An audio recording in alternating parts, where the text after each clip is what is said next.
It's been an interesting time over the last couple of years in the wheat industry.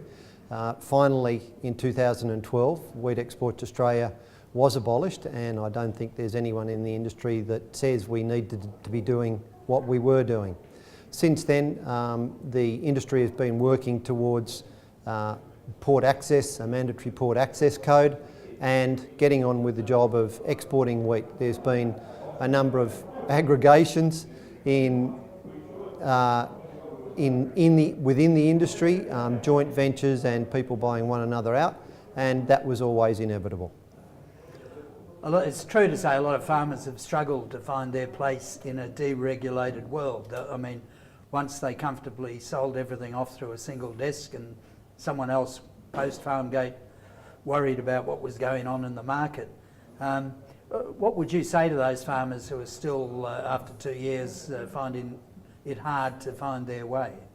Look, it's one of those things. We've seen a development of the progressive, innovative and larger farmers who've been pushing for the change and deregulation in the industry, and they've coped with it very well. A lot of them would have independent advisors who help them on the marketing of grain. They also have agronomists who work with them very closely on monitoring their crops and the nutrition of their crops.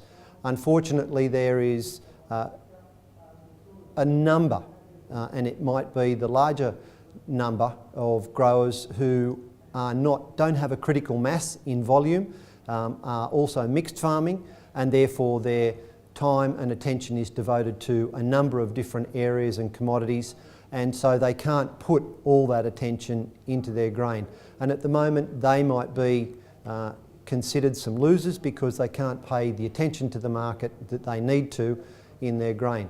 And in that area, it's one of the things that I believe will continue the development of pools and pooling products, because those people like to have someone else handling the marketing of their crop for them, but don't want to go to the extent of employing an advisor. Thank you. So we can't all be Ron Greentrees. Well, what's your advice to those farmers? Is to get heavily involved in their pools and actually work in some sort of cooperative fashion? Well, look, if they could work in cooperatives, that would certainly make a big difference, and there is a huge history of cooperatives and grain cooperatives in Australia, and that might be something that starts to come to the fore again. But you're also seeing other things that they need to cope with. We've seen since deregulation, or when the full liberalisation of the industry happened back in 2008, that and the end of the single desk, wheat in Western Australia basically lifted around $20 a tonne, and that reflected the better freight into Asia, the different markets and those sorts of things over the east coast, Newcastle, here in New South Wales.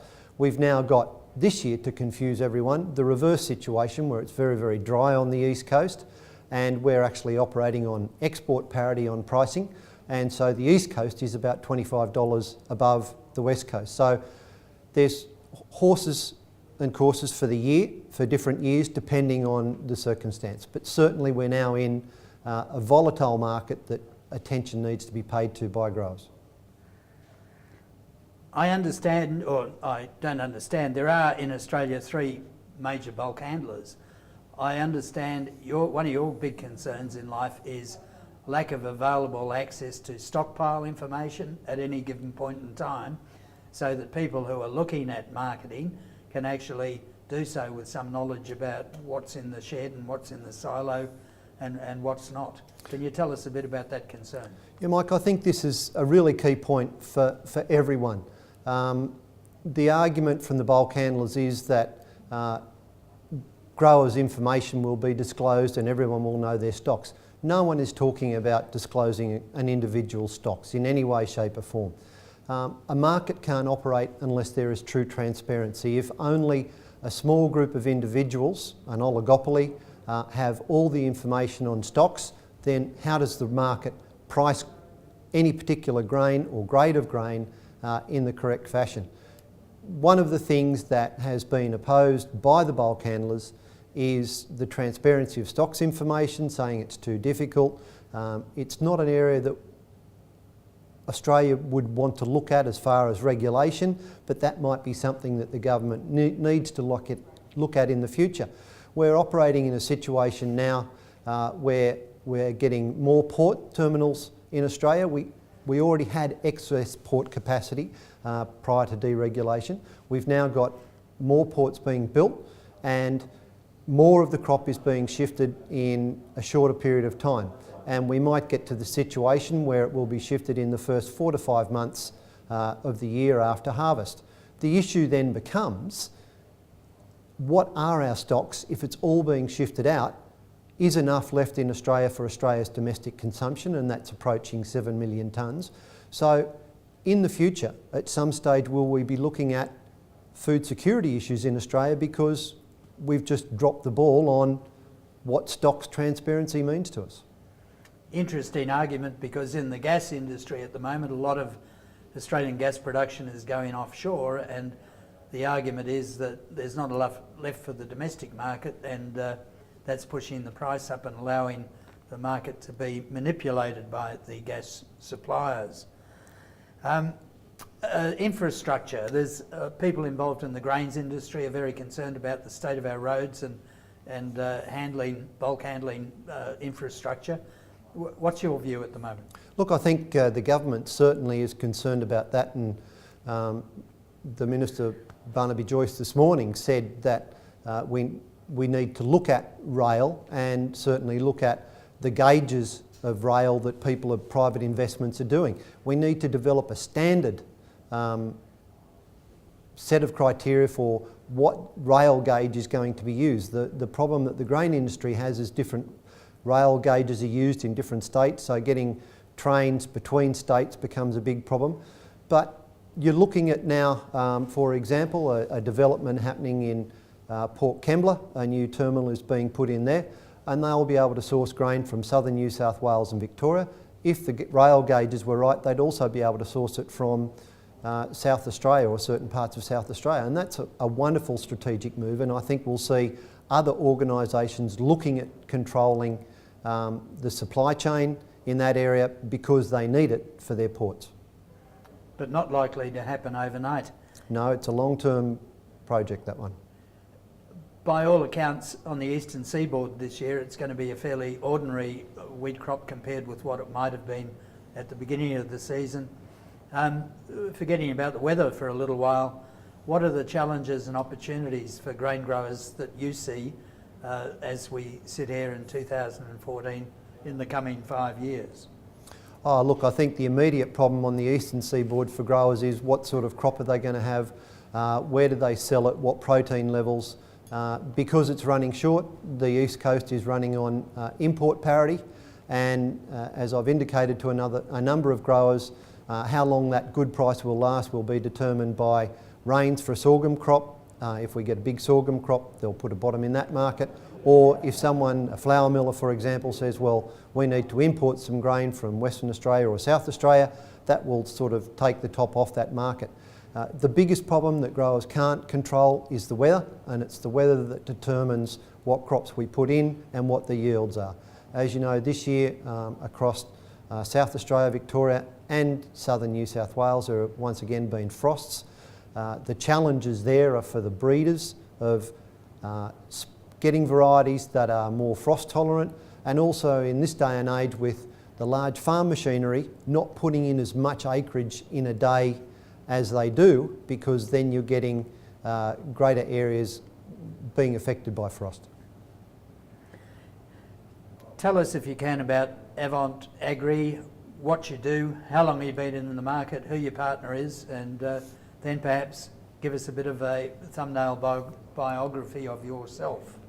Avant Agri is an organisation that Malcolm Bartholomaeus and I started. Most people would know Malcolm. He's been the editor of Pro Farmer for the last 4 years, and prior to that he started his own business, Callum Downs Commodity News. So he's been in the area of market analysis since the early 1990s. He is also a grower and still owns property in Clare.